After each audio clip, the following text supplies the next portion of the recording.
faces on this call, but I'm Chris Silva, the president of the Taunton Area Chamber of Commerce. And today we're pleased to provide another opportunity for our members, our business community and our greater community to hear from some of our legislators and what we expect will be a very informative discussion. So I want to thank each of them for taking the time to be with us today. I also want to thank our sponsors of this event, Bluestone Bank, Bristol County Savings Bank, Taunton Federal Credit Union, and Bay Coast Bank. As we proceed, if you have any follow-up questions to the discussion, please enter them into the chat and we will address them if time permits. So I'm pleased to announce and very grateful to announce that this legislative update will be hosted by Mary Ellen DeFrias, Administrator of GATRA and Chair of our Chamber's Government Affairs Council. And before we introduce our panelists, I'd like to invite Taunton Mayor Shaunna O'Connell to say a few words. Thank you, Chris. Good morning, everyone. It's great to have some time with you today. We always appreciate the Chamber giving us these updates, and we certainly appreciate the support of our legislative delegation and the time that they spend with us. As we kind of approach the end of the year, I just want to let you know that Taunton has made some extraordinary progress this year on many fronts. Our economic and business development, we're all getting together quite often for ribbon cuttings. Also, housing development and open space development and renovation of our parks. We continue to support our businesses with our innovative programs. And we've also been working on development of the arts. As hopefully some of you have visited TACC downtown. So a lot of really exciting things have happened in Taunton this year, continue to be happening, and we have a lot more in store for you next year. Always thinking about how we can improve our business atmosphere, our housing, our quality of life, and really just keep Taunton moving forward. So we're thrilled with the progress and really thank all of our businesses for the support that they give our community in many different ways, and the many ways that we benefit from you all as well. So thank you all for joining us this morning and taking the time here. And I just want to wish everyone a very warm and blessed Thanksgiving next week. Thank you very much, Mayor O'Connell. We will now introduce our distinguished guests. So please give a wave as we introduce you. And Chris, I'll let you start with Senator Pacheco.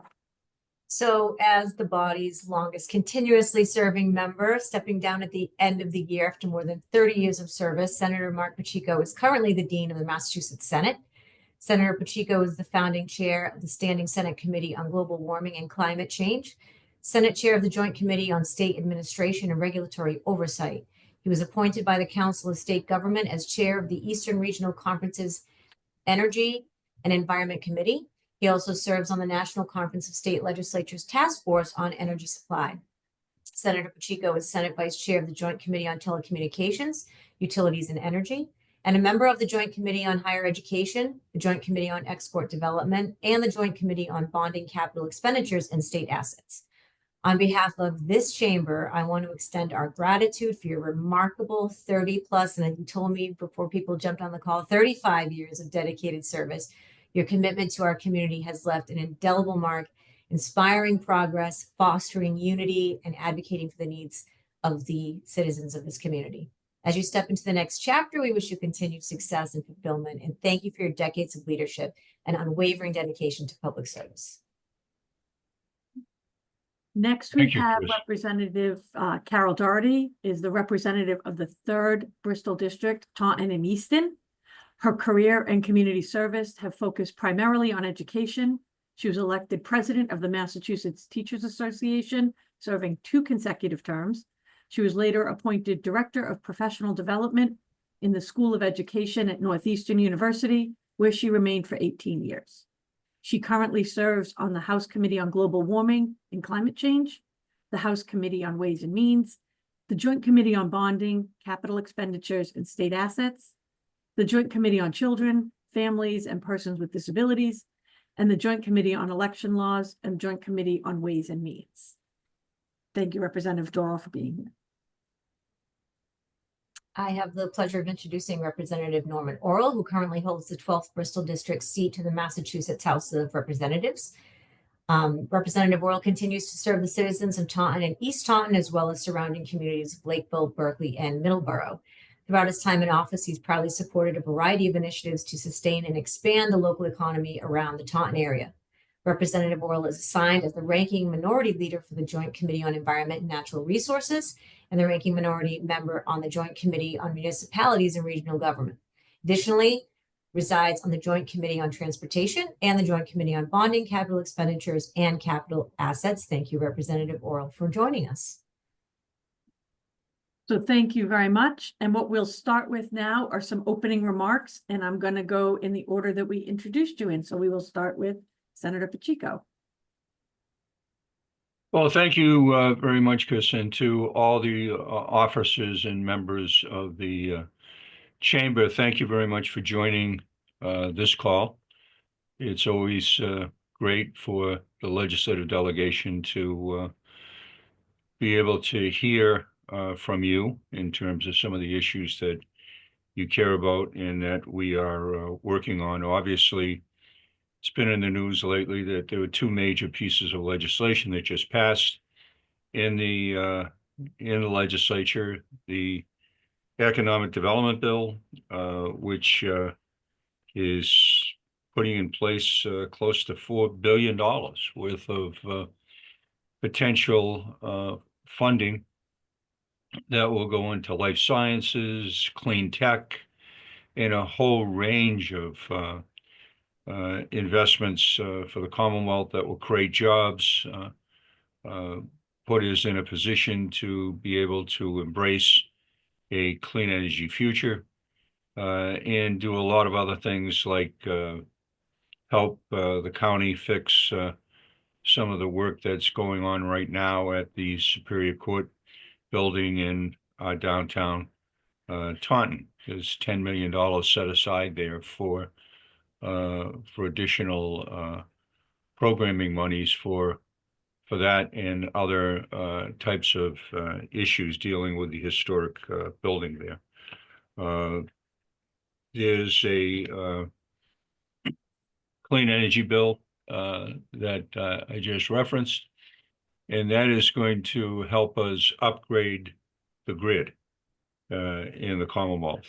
Over the next several years, we're going to, at a minimum, need to double the capacity of the grid in terms of the supply of energy to our economy.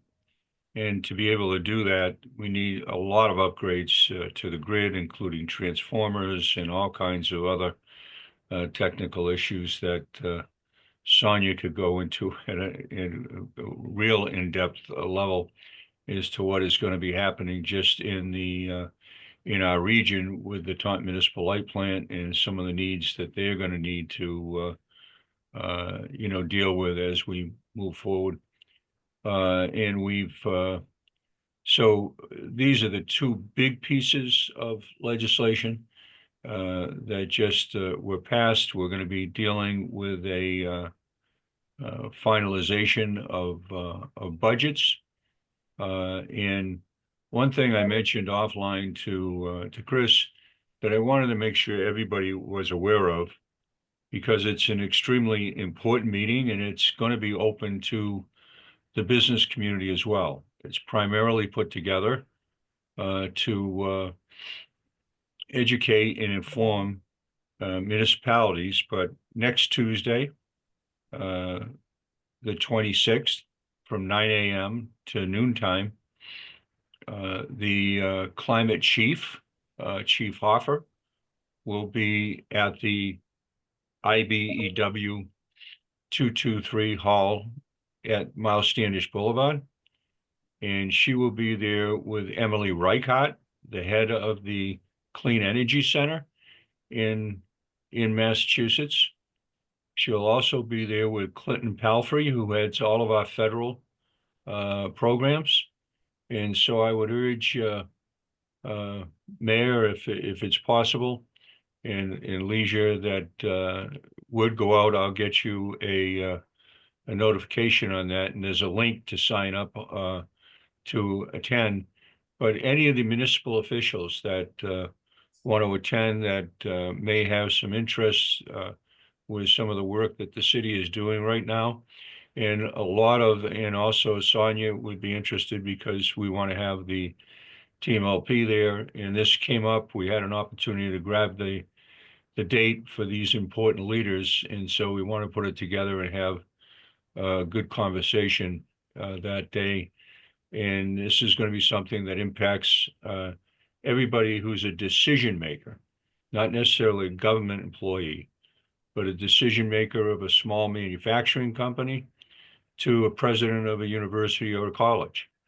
It will be important for these decision makers to have a broad understanding of where the state is heading based upon legislation and laws that are now on the books, so that it can keep us heading in the right direction and keep us ahead of the game in terms of having a good, vibrant economic outcome and a vibrant economy as we move forward, because we're going to need to do this, and it would be great to see everybody informed. So that's a little bit of an open, and I'll be glad to ask questions later on. And it's been my honor. It's actually 36 years at the end of this year that I have served in the legislature. It's been my honor to serve with my colleagues in the legislature. We work as a team to try to get things done. And it's you're going to see a significant change in the legislative makeup within all of southeastern Massachusetts. And so that will, necessitate trying to bring a lot of people that will be freshman legislators up to speed on a lot of the issues that are challenging a lot of businesses, a lot of work that has been done up at the Miles Standish Park, a lot of small business interests that are taking place, and is something that the whole team is going to have to continue to work together to find success, because at the end of the day, getting, $10 million earmarks here and there is not an easy task. It takes sometimes years of relationships and working together to actually get those done. And I've been very, very fortunate to work with a great team over the years, and I want to thank them publicly, and also thank the Chamber and all the member organizations that are part of the Chamber for the support that you provided me over these. Now this is my 36th year. Thank you very much, and I look forward to the rest of the morning with you. Well, thank you, Senator Pacheco. And as GATRA has been the recipient of one of those earmarks for electrification, we are very That's grateful right. Yeah. for what we are able to do. Next, we'll move to Rep. Doherty, your opening statement. Well, certainly. So the senator has pretty much brought you up to speed in terms of legislative activity. The Senate and the House work differently, but at the end of the day, we come together through conference committee, bringing bills such as the Economic Development Bill and the Climate Change Bill to the governor's desk in a whole way, so that we can then move forward with the content there. So thank the senator for edifying the group gathered here in those respects. We are looking forward to a very different legislature for the upcoming year. We miss the face of Pat Haddad, of course. Adding to our numbers will be Senator-elect Kelly Dooner. And tell you the truth, Norm, I don't know the name of the Rufus. Isn't that the name of Justin Thurber? Yes. Justin Thurber of Somerset.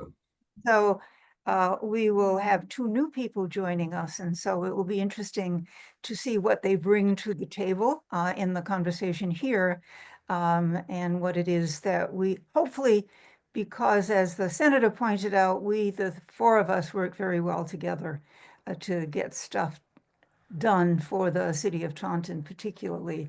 And we certainly hope that we will be able to have that same working relationship with the newly added electeds to this particular group. And I'm meeting today by phone with Secretary Howe. The conversation with Secretary Howe will be how the state might bring forward Massachusetts-made products to a broader audience so that we can sell those products. So that's the conversation with Secretary Howe. And yesterday, Marc, were you at the Secretary Augustus staff meeting regarding? Yes, I was there housing? with Secretary Augustus on housing, and certainly the manufactured housing communities, and we are working to still try to get one of the bills that sits in Ways and Means out for passage for the end of the year, but we're not sure if that will be able to happen. But obviously, with the housing bond issue that passed, there's a lot of stuff that will be happening there, Carol, as you know, Right. because you've been part of it and Norm's been part of it. We've all been part of it, but we're going to see a lot of activity roll out after everybody gets sworn in again for another term. You'll start to see the governor was in Taunton yesterday, for example, with an initiative on offshore wind with our Rhode Island and Connecticut partners. So yeah, thank you for that. So and lastly, we are in informal session, but it is hardly informal. All of those bills that do not require a vote, an in-person vote by the House at any rate. The Senate has the benefit of voting remotely if they so choose. But informal session bills are brought up and passed on a voice vote if that is how they are moving through the process. And so that the work still goes on, the work to address important legislation goes on. Despite what the front page of the Globe might say about the legislature, we are working in your behalf every day. Give us a call if you need to.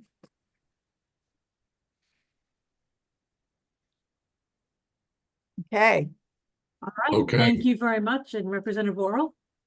Yes, well, thank you again for this opportunity. We look forward to these times when we kind of kick our ideas around and let you know what's going on in the legislature. And as my colleagues have said, we've been very fortunate, the four of us representing Taunton in the Taunton area, working together for you, a lot of it for the businesses that you represent.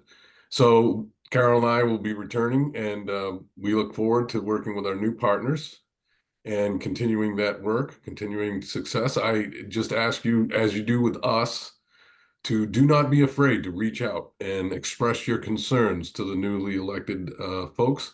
That will help them get up to speed. We certainly will be working with them to bring them up to speed with what we've been working on for the Taunton area. I'm excited. I'm excited about the future for Taunton. I think as part of the Commonwealth, I think that more and more opportunity is going to be coming for Taunton. The location, the infrastructure that's already laid out, I think makes it a very viable area for growth and for improvements. It's great to see when the governor is coming down on a regular basis to meet with people and to promote business here. I will say, building on the senator's comments, we're entering a time period where the climate change issues, the rubber is going to hit the road. So I for myself have been working with clean heat standards with DEP as part of my committee work, representing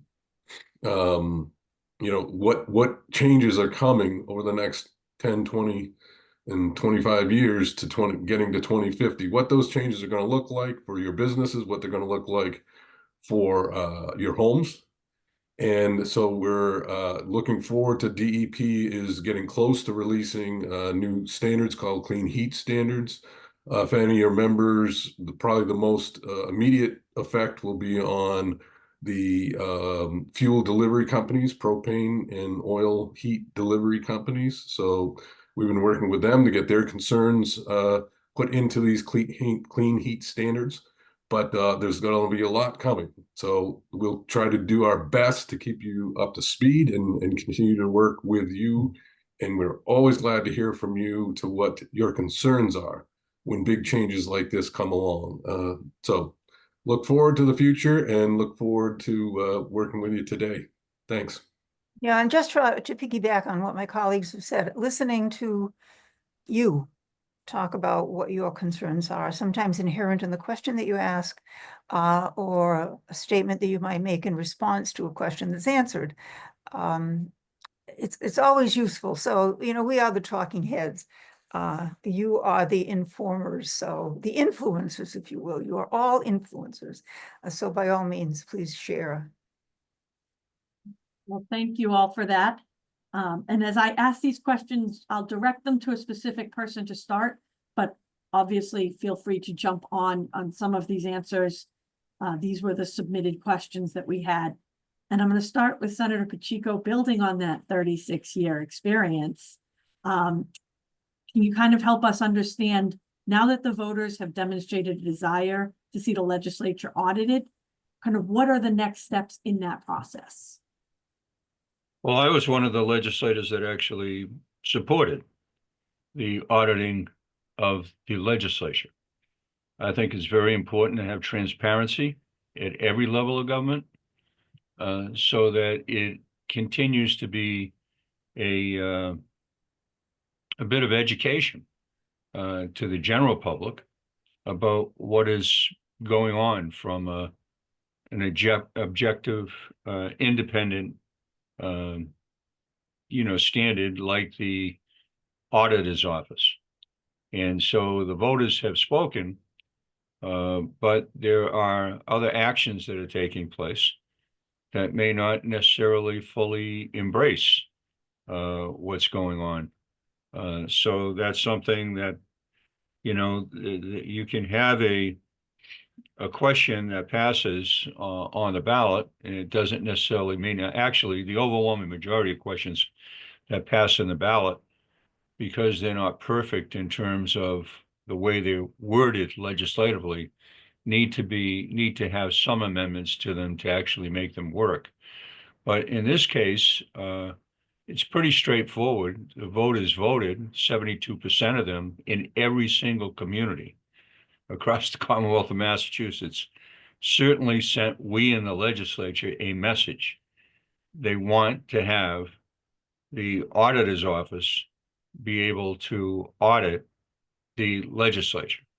Now, the legislature does its own audit with a private CPA firm, and they pick different ones, but that does take place.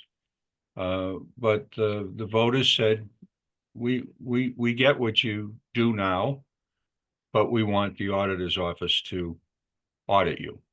I took a public position in favor of that. And while I'm still there, that's just till the end of next month, I'm going to do everything I can institutionally to make sure that does happen.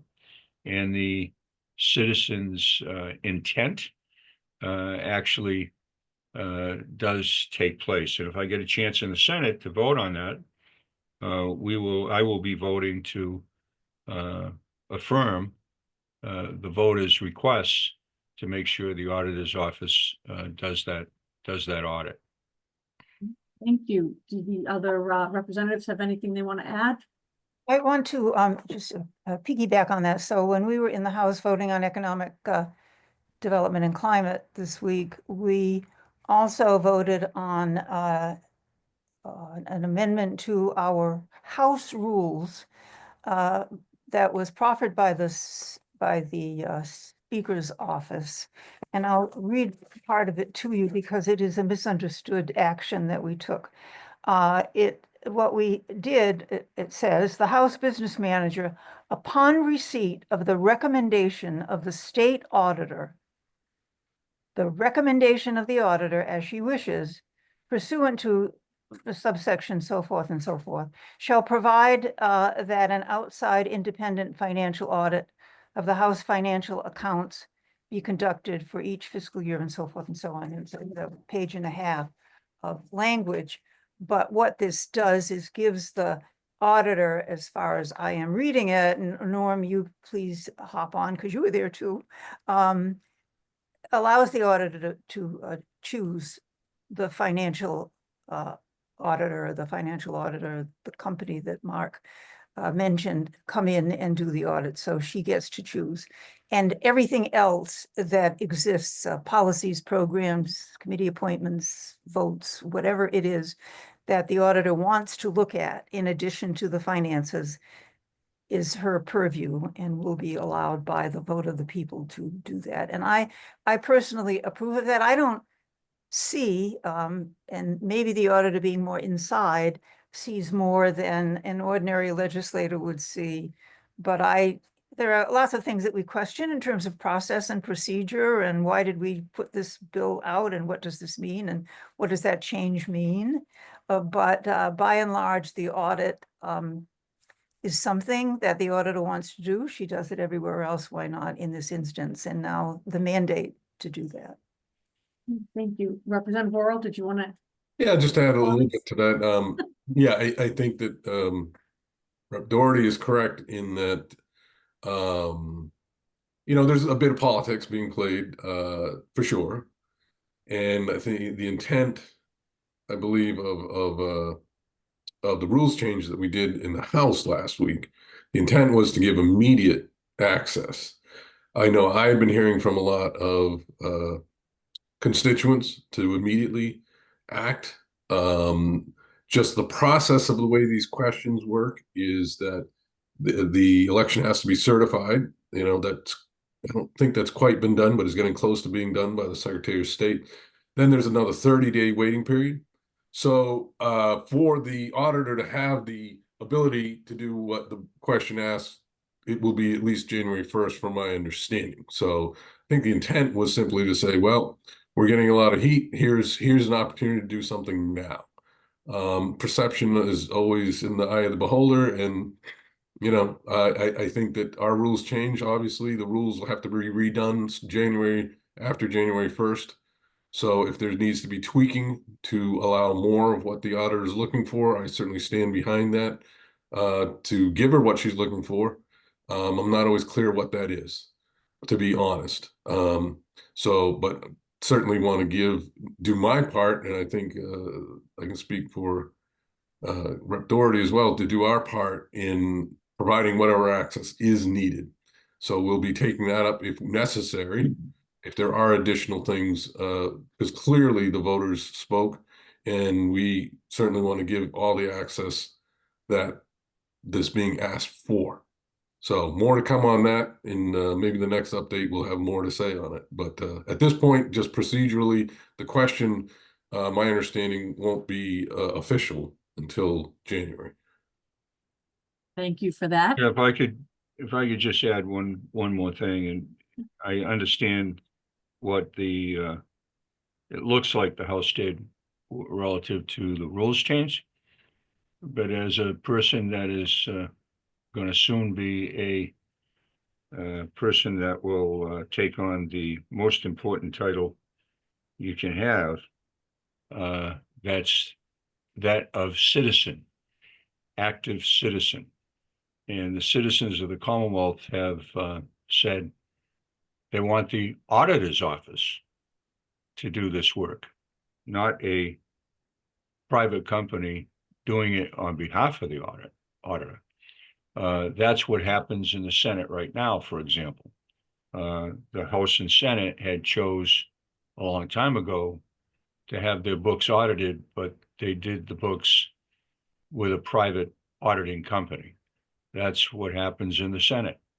But the separation of powers, between the executive, the legislative, and the judicial branch, the auditor's office audits the judicial branch. They do full audits of the entire judicial branch.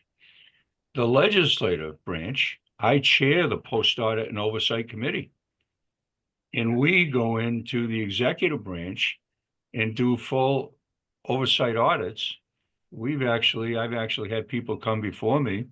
The former auditor of the Commonwealth of Massachusetts many years ago, Joe Danucci, that had to stand before me and get sworn in under oath because we have subpoena power, when we did the big dig analysis and found out all the problems that were taking place in the executive branch. So some of these things can be uncomfortable for the legislature, but I happen to think, as a member of the legislature, at least right now, that it's actually a good thing for legislators to have to feel a little uncomfortable about the decisions that are being made. For example, in my own district, I can tell you that right now, the way the funding is being allocated, because my leadership knows I'm leaving, right? So they've decided not to fund any additional staffing. So for the last 6 months, my office has been disproportionately impacted in a negative way. And I, for one, believe that is really not constitutional, because every senator should have the same equal access to serving their constituents as the senator down the road. And the same thing is true in the House of Representatives. So how those monies are allocated and who gets them when and for what reason should be a level of equity that should be there within the legislature. And that's why the voters voted the way they did. 72% of the people saying, let the auditor do her job, because the legislature can audit the executive branch or the judicial branch. The constitutional officers can audit the judicial branch. There's no reason why they shouldn't be able to come in and audit what's going on in the legislative branch. And as Norm said, in January, that's when the real rules changes will take place for the next couple of years. And people that really care about what's going on should be urging their legislature to make sure in the rules that there's nothing that prevents the auditor from doing her own audit, not selecting a private auditing firm, but being able to do her own audit, just like she does with the judiciary. Well, thank you all for that. I'm going to move on to the next question, and I'm going to give this to Rep. Doherty, especially given her background in education. For those students who are graduating in June, will the changes of the MCAS as a graduation requirement affect them, or is this another initiative that will take time to actually see implemented? So it will affect them as they move toward graduation, because it's the 2025 class is the first class that will not be required to have the MCAS as graduation. It's a graduation requirement, so there's no misunderstanding. It is not to eliminate the MCAS completely, K through 12, K through 10, but only as a graduation requirement. So it still means that those youngsters will take the test, but that the outcome does not determine their exit from high school with a diploma. I will say that the underpinnings for many years, since 1993, when MCAS was first introduced to us here in the Commonwealth, I was opposed to it. At the time, as I recall, and I would have to talk to colleagues who were around back then, that the promise of that of the MCAS was to be used as a determinant regarding what kids were learning at the moment and what they were missing, giving both the students and the teachers an opportunity to catch up and fill in the gaps in a particular subject area that needed work, so that we would be sure that our students, this is going through all the grades where we're taking MCAS, to be sure that our students were up to speed in terms of their work. And that's not the way it's turned out. Teachers' classrooms don't get the MCAS results until the subsequent year. So your third grader takes the MCAS, that third grader teacher doesn't get those results. She sees them, but the fourth grade, the results are not distributed until the next grade level. So they may be used to measure the worth of a classroom teacher, to take a look at the curriculum in the previous grade. I frankly don't know what those MCAS results are used for going through the grades, but I think that we would be well suited to make sure that those MCAS results are used to improve the curriculum and to help students to catch up where they're supposed to be. So there will be, I was at a DECA meeting, I spoke at a DECA meeting at the State House last week, both Rep. Orrall and I were there. And our colleague, Rep. Montano, gave the debrief on the MCAS results. And so she then asked for questions, and she said, how many of you are pleased that there is no more graduation requirement? Nobody raised their hand, because all of those youngsters who are, by and large, all of the youngsters who are DECA participants are kids that are really at the top of their class. And so to them, they're going to pass the MCAS anyway, so it didn't make any difference to them in terms of the outcome. But it certainly does for many other students. So I think that the voter made the right decision. I know by reading the press that there are a group of educators coming together to figure out what the bar is going to be that everyone will have to meet, that is not related necessarily to the MCAS, that will assure us that our kids are getting what they need when they graduate from high school. And remember, that's sophomore year. They have 2 more years to make up the difference. Anyone want to add anything to that, or should I move on to the next? Well, just one, if I could say one thing, I agree with the voters on this, and as Carol said, you know, there's the test, this one test issue. I was there in '93 when I voted on the MCAS, but the S at the end of MCAS is supposed to stand for system. And what really never took place is there was a system was not really put in place. It ended up being just one test and not a whole system. So you could meet students where they are, to work with them and be able to move forward.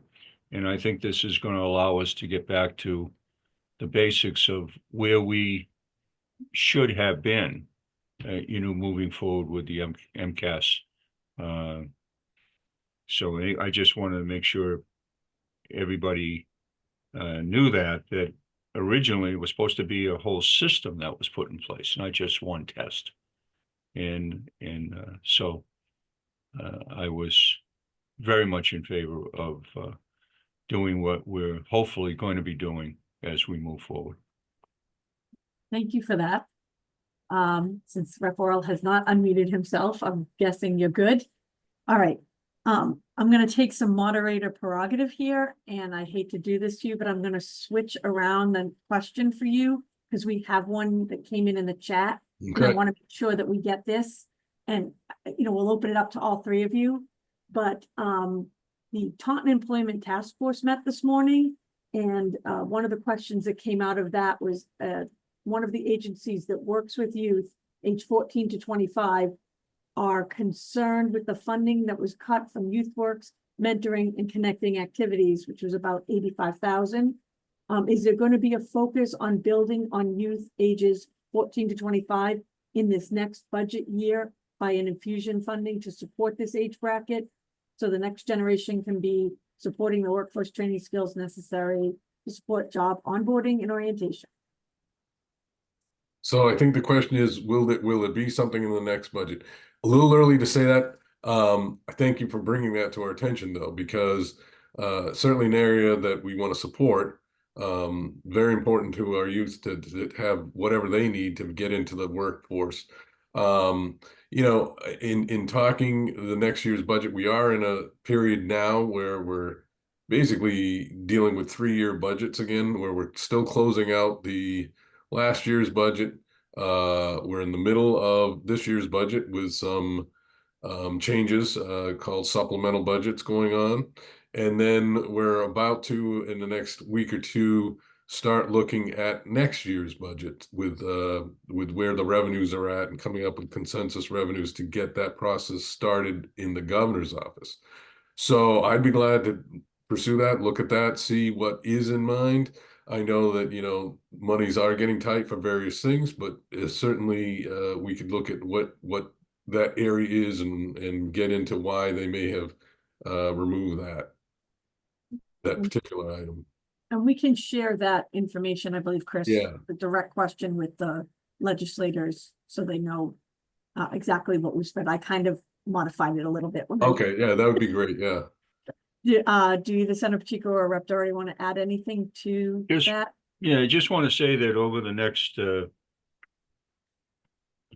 2 years in particular, but the next year is going to be critical when we looked at the federal side of this, because we're getting proposals coming forward at the federal level that now want to eliminate the entire federal Department of Education. Eliminate it. Strike a big cross through it on the budget scale. Well, think about the ramifications of that going downhill relative to the funding that will be available from federal, state initiatives.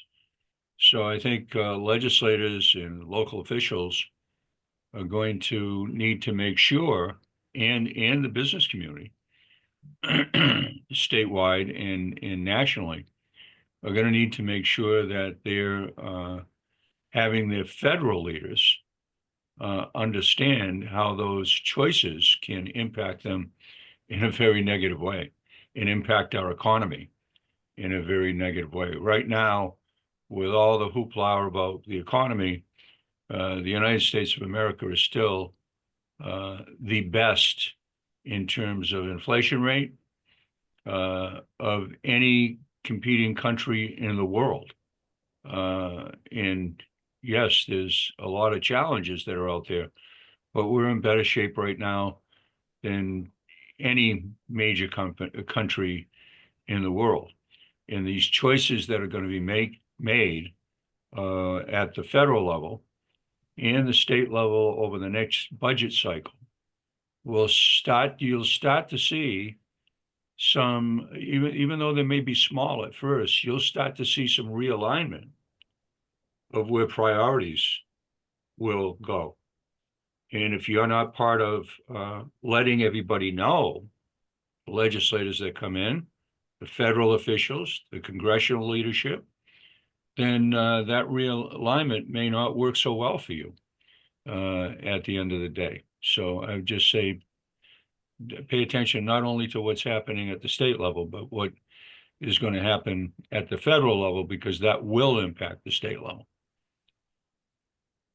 Yeah, I think that both the state and we're all looking at what's going to happen as a result of the new administration come 26.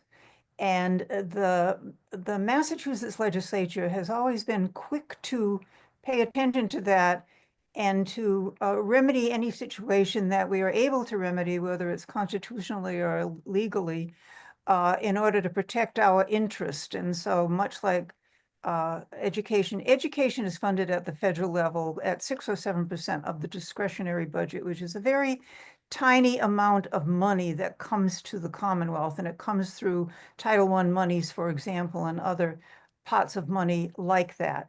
But in comparison to the entire military budget, if you will look at that, I don't know what it is, 60% or 70% of the entire federal budget goes to military. Take out our much needed veterans money for housing and otherwise, and we have a lot of resources that are going to war efforts. And so we need to pay attention to that and make those shifts as early as we possibly can before we are drowned by federal changes, which is a great concern of all of us.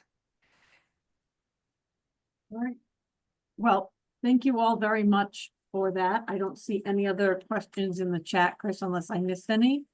So what I would love to do now, especially where this will be unfortunately our last quarterly check-in with Senator Pacheco, is invite everyone to give us their closing remarks. And we will start with Rep. Orrall, since I made him go last the first time, and that'll let us end with Senator Pacheco. Yeah, and I will say it's been a pleasure working with the senator these past 6 years for me.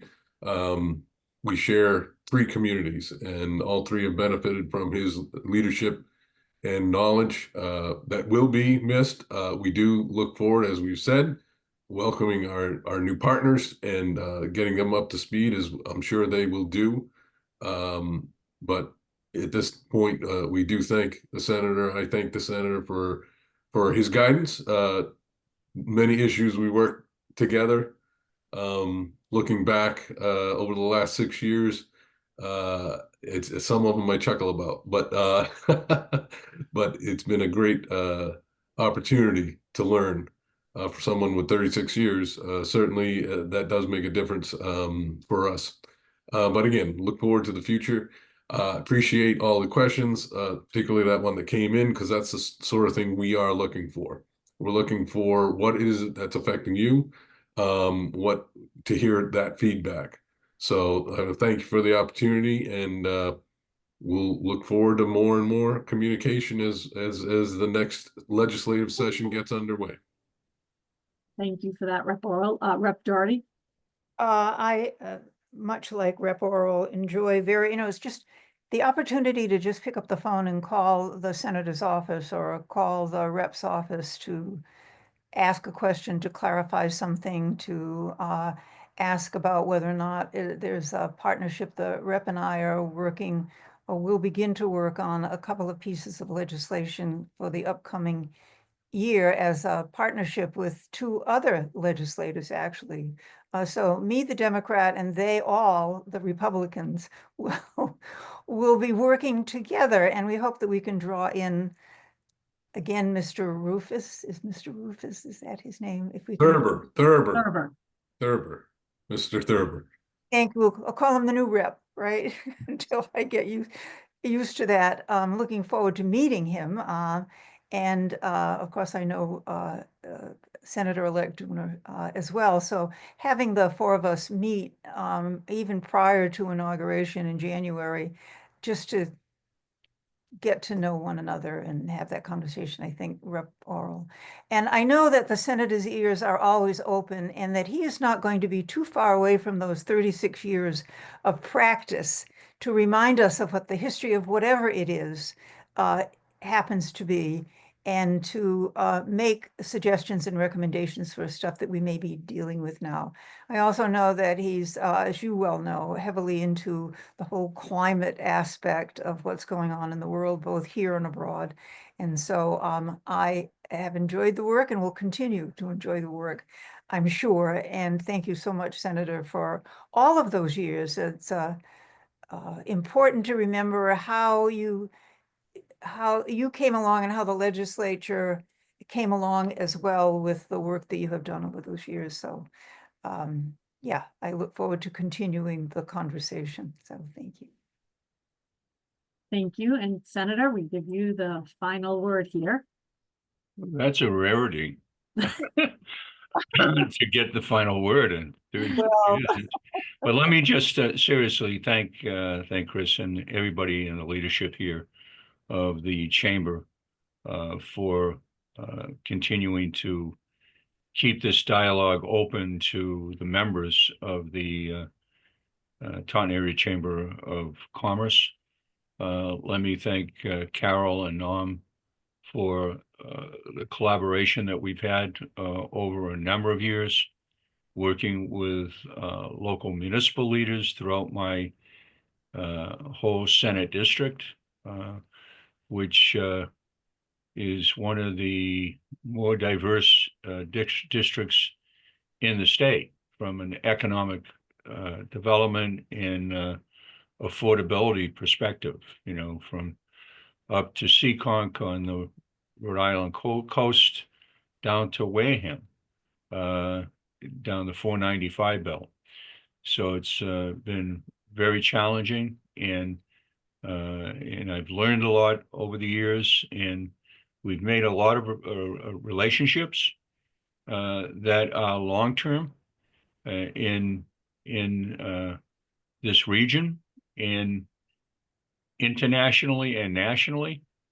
And I would urge the members to continue to reach out if I can be helpful, because I certainly want to be helpful, because I want to see our region continue to succeed. Without collaboration and working together on these issues, that won't happen. It's very easy to kill something that's a positive bill at the state level, even when everybody supposedly is in favor of it. You know, I've seen it happen over and over and over again. So you need to have collaboration. You need to have people working in the right direction. And some may, after all these years of service, may not mind me not being there in the next session. But this group, you know, unless my membership dues are not current, because I just paid them, so I'm a member of the chamber, and you know, as the owner of WVBF radio station, and so we're going to continue to be collaborating. You know, when we have one of these meetings in the future, I may be on the meeting, but not as a legislator, as a member of the chamber. So I intend to be fully engaged, continuing forward as what I call a participatory citizen, an active citizen that will continue to advocate for the types of decisions that I think we need to make. Sometimes it takes years to get stuff done. Look at the rail that is now coming to Taunton. It was amazing to me, and I said it at City Hall when we all met, when the new general manager was in attendance at City Hall, that out of all these years that we advocated for South Coast Rail, and it's not perfect yet, even when it opens, it won't be perfect, because the perfect line will be when we get that Stoughton option completed. And I'll be one of those people as a citizen advocating not to stop, continue with the advocacy for the most effective and efficient line, and that is the Stoughton line, to continue one more link. And we will open up, you know, commuter opportunities all the way down to the Cape, and also right from Taunton to Boston, not going to East Taunton, but right down at the Dean Street Station, right in the heart of the city. So there's things that everybody should be working on together. I will continue to be an active citizen participant in all of that. And just one final thing, I want to mention it again. On Tuesday, I urge anybody that's on this call, and I would ask Yatra to get it out to your members and the government affairs members, in particular the chamber. Tuesday from 9 to 12, we're going to have a very special opportunity to have the person that's heading climate and energy policy in the Commonwealth of Massachusetts in Taunton. So decision makers in the business community, decision makers in the government sector should all try to be there. It's from 9 to 12 on Tuesday, and we're going to have the head of the Clean Energy Center, Emily Reichart, Dr. Emily Reichart, that's going to be there in person. Quentin Palfrey there in person, deals with all the federal money, and they're going to be dealing with workforce training and education as well. because everything we need to do going forward is going to need to make sure we have a workforce for the clean energy future that is moving forward in offshore wind, in anaerobic digestion technology, in battery technology. You name the technology in the clean energy sector, we're going to be needing a workforce for that. And these people that are making these decisions at the state level, they're going to be here to talk to you about what they're doing, but also they're going to be listening to what is happening. As for me, I'll be heading to London the first week of December for meetings with the airline industry in terms of sustainability. I'll be heading to California after that for a meeting and a speech relative to anaerobic digestion technology and bringing down methane emissions with our rural farm communities, working together with this new type of, well, it's not new, it's actually a very old technology, but it's coming back in a strong way. So I'm going to stay involved with these issues, and I look forward to seeing all of you, and please reach out if I can be helpful on anything. My email, my private email, will still have my title in it. It's Senator Pacheco at gmail.com. So I look forward to hearing from you. Thank you very much, and I look forward to working with you in a different capacity going forward for the best interests of the region and the chamber. Thank you. Thank you very much to all of our guests, and I'm going to turn it over to Chris for some closing remarks. Thank you, Mary Ellen. Thank you very much for facilitating this conversation today. Thank you to all of the folks that joined us on the call. Thank you to Representative Orrall and Doherty, and of course, our Senator Marc Pacheco. Thank you for your service. Thank you for your membership to the chamber. We're happy to have you as a member and look forward to you on these calls in the future as an engaged citizen of our community. Certainly these calls going forward will, next spring, we'll have new faces and a more exciting and insightful conversation. Thank you to our Mayor Shaunna O'Connell for being on our call and being so supportive. A couple of things that I want to say, and to the mayor's point of the ribbon cuttings. It is a busy week for ribbon cuttings here at the chamber. We have 3. So today we are celebrating CubeSmart, which is opening down on Park Street in Taunton. Yesterday we celebrated St. Anne's Credit Union opening. And tomorrow, Naitia's Soul Kitchen, which has been highly anticipated, right downtown. So we'll be doing that ribbon cutting tomorrow. Always, our members are invited to join us for these ribbon cuttings. It's a tremendous celebration for these new business owners. So please join us if you can. But another programming note, tomorrow morning, we have Coffee and Conversation with Sonia from TMLP right on Weir Street at 9 a.m. And also, we have our holiday party. For those of you who are seeing announcements about that, that will be on December 12th at the Jockey Club from 5 to 7. So thank you all again. And just to reiterate, I will say that, Senator and the representatives and the mayor mean it when they say, please reach out. Please let us know. They're very open they're very transparent with what they know. They really do want to hear from you. It's very important to inform what their decision making. So one thing I just wanted to point out, I know people have to jump off the call, but we did have, and it's just to convey this message that came in the chat about the South Coast Rail. So for those of you in the legislature who have any influence over the folks running the South Coast Rail, just that the citizens in the adjacent to the rail are just looking for maybe a little bit more transparency and opportunities to provide feedback. So I just wanted to pass that along to you all. Thank you all again for being with us today. We hope we see you soon. Thank you. Thank you, Chris.